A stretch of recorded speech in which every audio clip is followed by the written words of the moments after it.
Hoy aprenderemos los adjetivos en quechua. Suti tihrachikuna. Sikimira, hormiga. Wawa, niña. Sipas, joven. Wasi, casa. Hatun, grande. Huchuy, pequeño. Putisca, triste. Kusisca, alegre. Sikimiraka huchuy, la hormiga es pequeña.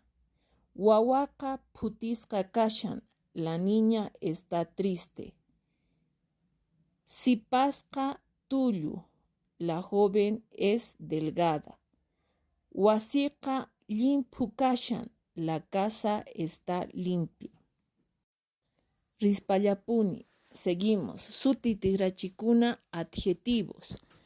Alco, perro. Mikuna, comida. Ayllu, familia. Manzana. Yaku, agua. Cacha, bueno. Sagra, malo. Kusa, rico. Millay, feo. Pisi, poco. Ashka, hartos. Miski, dulce. Arku, amargo. Chiri, frío. Coñi, caliente.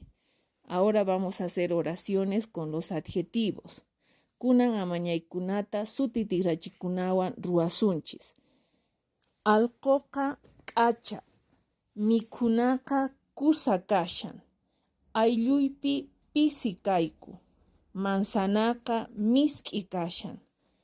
Yakuqa k'oñi kashan. Uqtawan nirisun. Sikimiraka huchuy, la hormiga es pequeña. Wawaka putisqa kashan, la niña está triste. Sipasqa tullu, la joven es delgada. Wasiqa limpu kashan, la casa está limpia. Rispallapuni, alcoqa k'acha, el perro es bueno. Mikunaka kusa kashan, la comida está rica.